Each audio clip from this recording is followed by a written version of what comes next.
உலகத்தில் ஒரு பகுதியில் இன்னமும் அடிமைத்தனத்தை கொண்டு ஆதிபத்தியம் செய்கின்ற நிலை இருக்கிறது. அதை எதிர்க்கின்ற உணர்ச்சி பகத்சிங்கும் வஉசியும் உலவிய இந்த இந்தியாவுக்கு இருக்கிறது என்பதை நிரூபிக்கின்ற வகையிலே இந்த கூட்டத்தை 48 மணி நேரத்திலே ஏற்பாடு செய்து ஆயிரம் வந்து கலந்து கொள்ள நம்முடைய எதிர்ப்புகளை, கண்டனத்தை, அமெரிக்க ஏகாதிபத்தியத்தை இன்னமும் 300 ஆண்டுகளுக்கு முன்னாலே இருந்த அந்த மனப்பான்மையோடு இந்த பூமியில் பிறந்து, இந்திய மண்ணில் பிறந்து வேலை வாய்ப்பு நாடி அமெரிக்க நாட்டுக்கு சென்றிருக்கின்றவர்களில் பலருக்கு விசா கிடைக்காத நிலையில் திடீரென்று ஒரு அறிவிப்பு,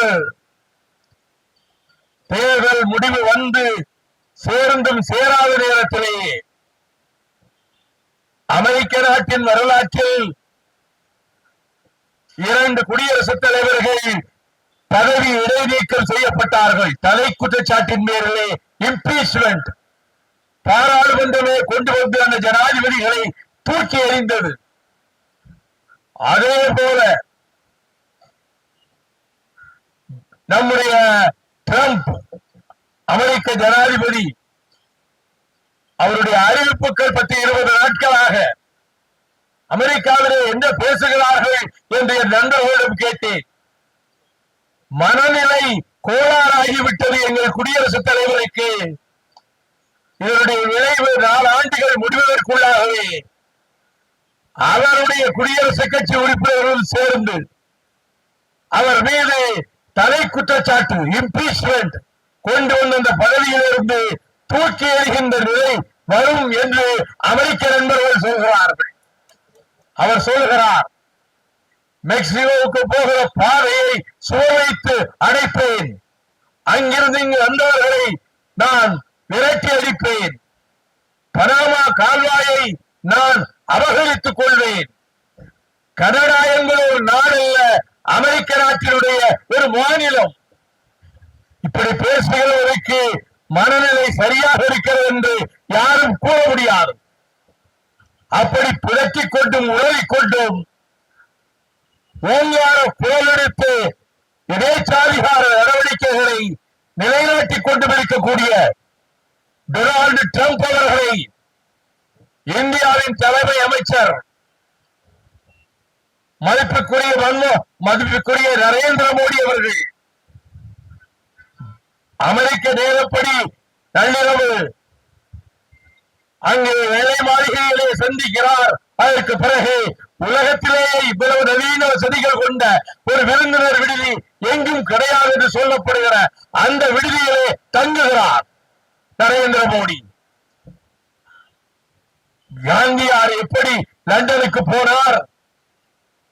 அரையாடை மனிதர், பகீர் என்று சர்ச்சிலால் விமர்சிக்கப்பட்ட காந்தியடிகள் எப்படிப்பட்ட தோற்றத்திலே போறார்?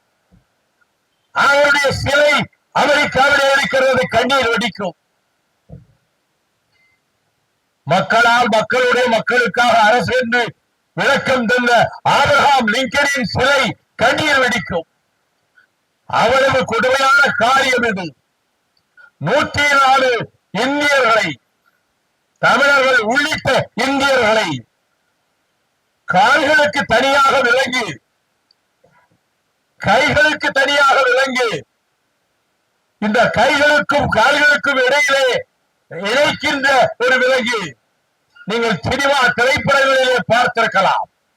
அதே போன்ற விலங்குகளை நம்முடைய இந்த மண்ணை சேர்ந்த மக்களுக்கு அமெரிக்காவிலே பூட்டி அதற்கு ராணுவ விமானத்திலே அந்த விலங்கோடு பயணிக்க வைத்தார்கள். 14 மணி நேரம் சாதாரணமாக உட்கார்ந்து அவ்வளவு நேரம் வருவதிலே சிரமம் இருக்கும். பெண்கள், குழந்தைகள், வயது முதிர்ந்தவர்கள், மூத்தவர்கள் என்ற வேறுபாடு இல்லாமல் இந்தியாவிலே இருந்து வந்து இங்கே தங்கி இருக்கக்கூடியவர்கள் என்று அவர்களுக்கு கால்களில் விலங்கும் பூட்டும் கைகளில் விலங்கும் போட்டும் உடம்பு முழுவதையும் இணைக்கின்ற சங்கிலியிலே விலங்கு போட்டு இப்படி ஒரு கொடுமையை திரைக்காட்சிகளிலே தான் பார்க்க முடியும், ஆங்கில திரைக்காட்சிகளிலே. அப்படி இவர்களை அனுப்பி வைத்து இந்த நேரத்தில் ரத்தம் கொதிக்க வேண்டாமா? நான் 140 கோடி மக்களுக்கு தலைவன் என்று மாரடித்து ஜம்பம் பேசுகிற இந்திய தலைமை அமைச்சர் நரேந்திர மோடி அவர்களுடைய ரத்தம் துடிக்க வேண்டாமா? என் நாட்டு பிரஜைகளை, என் நாட்டு குடிமக்களை நீங்கள் இப்படி இழிவுபடுத்தி அடிமைப்படுத்தி கொத்தடிமைகளைப் போல விலங்குகளை பூட்டி அங்கே இருந்து அனுப்புவதற்கு உங்கள் கல்வரம் எப்படி இடம் கொடுத்தது? இதை நான் கண்டிக்கிறேன் என்று சொல்லியிருந்தால் நான் நரேந்திர மோடியை பரவாயில்லை நம்முடைய பிரதமர் என்று சொல்லி இருப்பேன். ஆனால் ஒரு மனிதாபிமானமற்ற காட்டுமிராண்டித்தனமான மனப்போக்குக்கு இடம் கொடுக்கின்ற, தான் ஒரு சர்வாதிகாரியாக எதிர்காலத்திலே வந்துவிட முடியும் என்ற எண்ணத்தோடு ஒரே நாடு, ஒரே தேர்தல், ஒரே கட்சி, ஒரே மொழி, ஒரே மதம் என்பதை தன்னுடைய லட்சியமாக அறிவித்துக் கொண்டிருக்கக்கூடிய நரேந்திர மோடியினுடைய பரிபாலனம் எவ்வளவு காலத்துக்கு நடக்கும்? பிரயாக் நகர் மாநாட்டில் ஒரு 3 மாதத்திற்கு முன்பு இந்துத்துவ சக்திகள் ஒரு மாநாடு போட்டன. அந்த மாநாட்டில் அவர்கள் ஒரு பிரகடனம் வெளியிட்டார்கள். 32 பக்கத்திலே இருக்கக்கூடிய அந்த பிரகடனத்தில் எடுத்த எடுப்பிலேயே இனிமேல் இந்தியாவை பாரத் என்று அழைக்க கூடாது, இந்தியா என்றுதான் எழுத வேண்டும், இந்தியா என்று எழுதக்கூடாது, பாரத் என்றுதான் எழுத வேண்டும், இந்தியா என்ற பெயரே இருக்கக்கூடாது, பாரத் என்ற பெயரிலே தான் உச்சரிக்க வேண்டும். இது முதல் தீர்மானம். அடுத்து இந்த நாட்டிலே இஸ்லாமியர்களுக்கு இனி ஓட்டுக்கு உரிமை கிடையாது, கிறிஸ்தவர்களுக்கு இனி ஓட்டுரிமை கிடையாது. அவர்கள் நிறைவேற்றியிருக்கிற தீர்மானம்.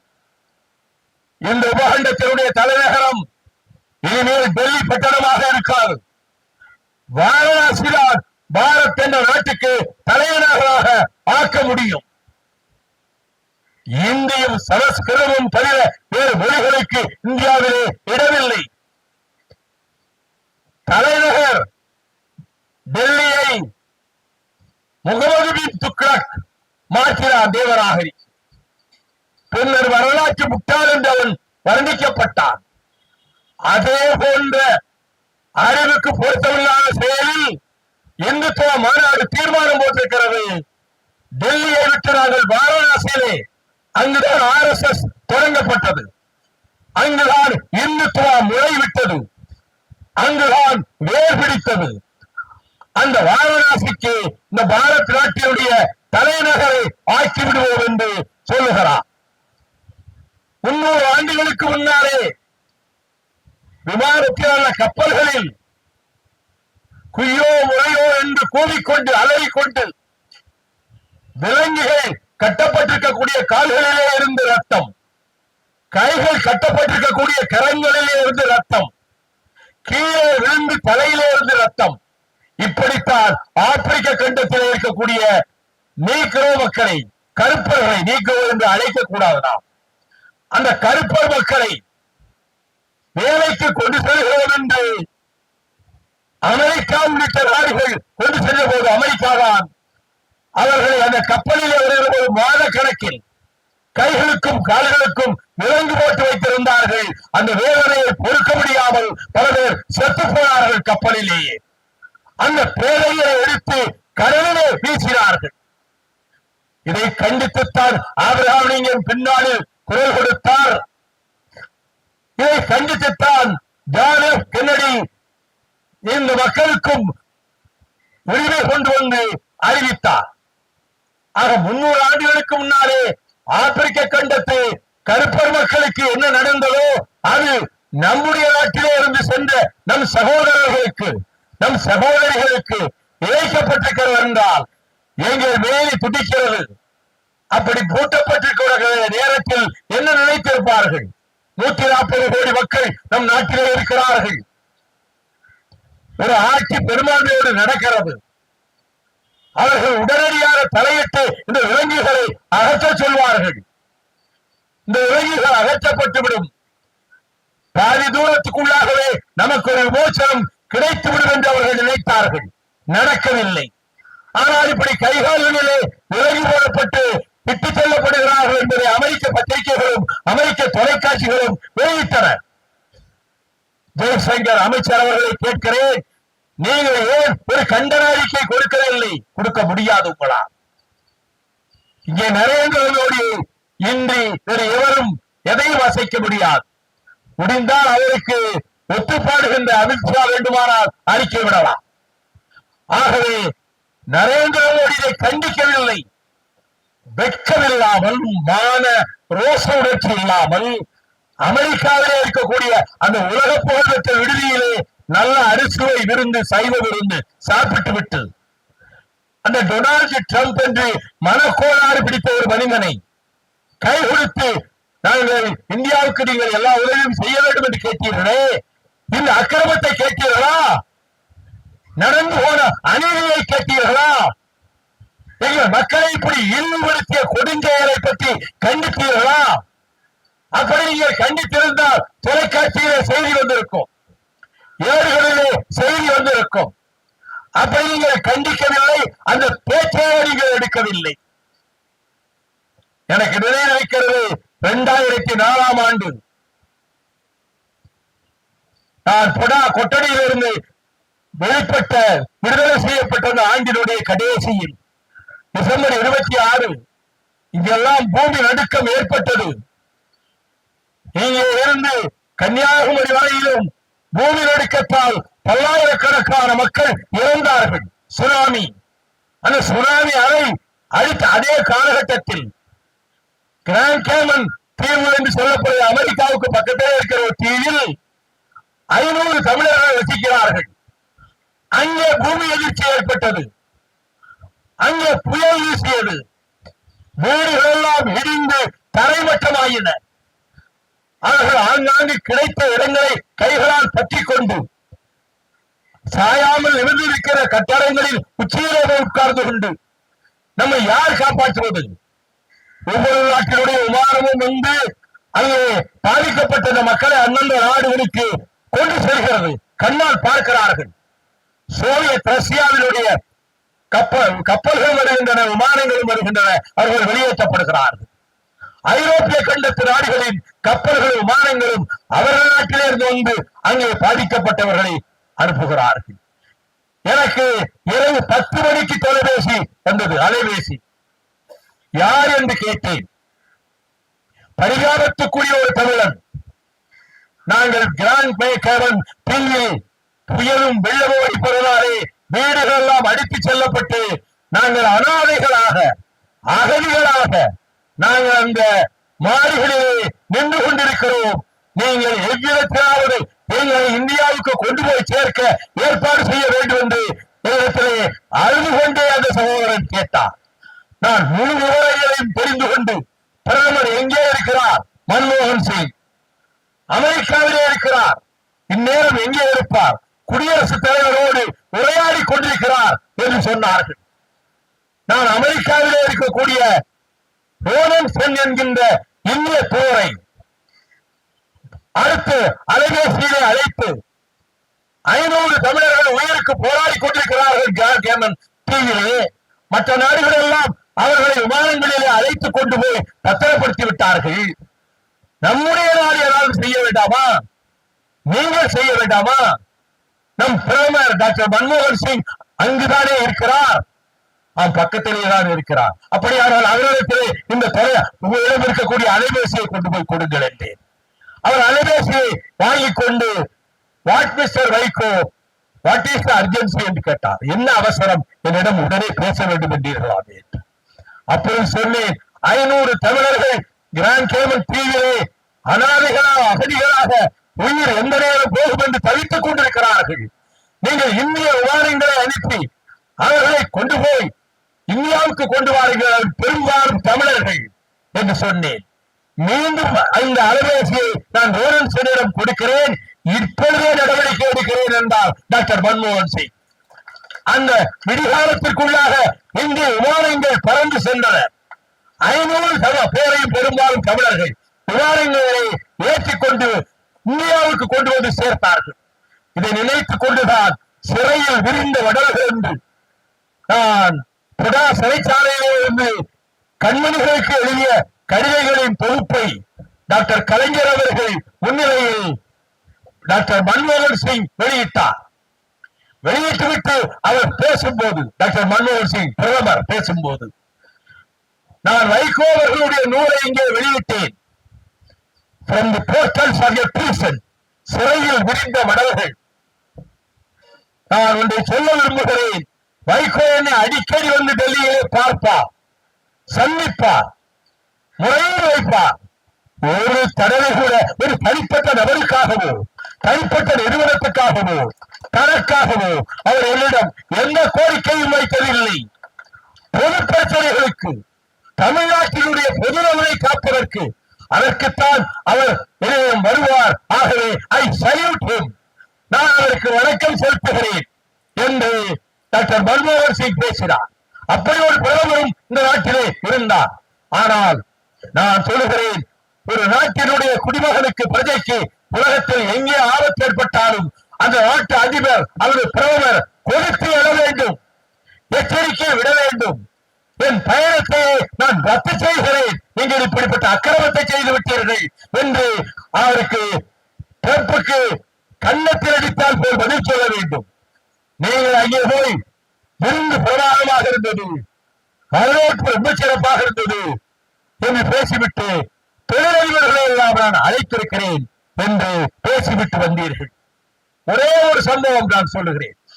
லிபியா நாட்டிலே அப்போது கர்னல் கடாஃபி ஆதிக்க சர்வாதிகாரியாகத்தான் இருந்தார். அப்போது அவரை எதிர்த்தாகிய மக்கள் கிளர்ந்தார்கள், கட்சிகள் கிளர்ந்தன, கம்யூனிஸ்டுகள் கிளர்ந்தார்கள் கடாஃபியை எதிர்த்து. அப்பொழுது லண்டனிலே, பிரிட்டனிலே மார்கரெட் தாட்சர் பிரதம மந்திரியாக இருக்கிறார். லிபியாவினுடைய தூதரகம் லண்டனிலே மைய பகுதியிலே இருக்கிறது. லிபிய நாட்டு மக்கள், கடாஃபியை சர்வாதிகாரத்தை எதிர்க்கிற மக்கள் ஆயிரக்கணக்கிலே திரண்டு லிபிய தூதரகத்துக்கு எதிராக, பிரிட்டிஷ் தூதரகத்துக்கு எதிராக அல்ல, அவர்கள் நாட்டு தூதரகத்துக்கு எதிராக முழக்கம் எழுப்பிக் கொண்டிருந்தார்கள். சர்வாதிகாரம் ஒழிக, ஏகாதிபத்தியம் ஒழிக என்று முழக்கம் எழுப்பிக் கொண்டிருந்தார்கள். எங்கே? வாசலில் இருந்து. அப்பொழுது இந்த லிபிய நாட்டு பாதுகாப்பு படை உள்ளே இருக்கிறது அல்லவா, கடாஃபியினுடைய படை, அவர்கள் இந்த போராட்டக்காரர்களை பார்த்து துப்பாக்கி சூடு நடத்தினார்கள். அதில் ஒரு லிபிய நாட்டு ஆர்ப்பாட்டக்காரன் மார்பிலே குண்டு பாய்ந்து கீழே இறந்து விழுந்தார். பகலிலே நடக்கிறது. அடுத்த 1 மணி நேரத்தில் இந்த செய்தியை கேள்விப்பட்டு லிபிய நாட்டு தூதரகத்துக்கு எதிரே தான் போய் லிபிய நாட்டுக்காரன் ஆர்ப்பாட்டம் நடத்துகிறார். சுத்தவரும் லிபிய நாட்டுக்காரன் தான், அமெரிக்கா இங்கிலாந்து நாட்டுக்காரர் அல்ல. ஆனால் மார்கரெட் தாட்சர் சொன்னார், என்னுடைய மண்ணில் வந்திருக்கக்கூடிய அந்த லிபிய நாட்டு பிரஜையை லிபிய நாட்டு அதிகாரம் எப்படி சுடலாம், எப்படி துப்பாக்கி எடுக்கலாம்? ஆகவே இந்த நிமிடம் முதல் லிபிய நாட்டோடு பிரிட்டன் கொண்டிருக்கக்கூடிய ராஜரீக உறவுகளை, சர்வதேச உறவுகளை நான் துண்டிக்கிறேன், நான் கண்டிக்கிறேன் என்று லிபியா நாட்டோடு இருக்கக்கூடிய உறவையை தடுப்படுத்தி விட்டார். ஒரு பிரஜை இறந்ததற்காக, அதுவும் லிபிய நாட்டு போலீஸ்காரன் தான் சுட்டிருக்கிறார். என் மண்ணிலே அல்லவாறு நடந்து விட்டது. ஆகவே லிபியாவோடு இனி எங்களுக்கு ஒற்றும் இல்லை, உறவும் இல்லை. எங்கள் தூதர்களை அங்கே இருந்து திரும்ப அழைத்துக் கொள்வோம், லிபிய நாட்டு தூதர்களை இங்கே இருந்து வெளியேற்றுவோம் என்று சொன்னார். இந்த செய்தியை நான் நாடாளுமன்றத்திலே பதிவு செய்திருக்கிறேன்.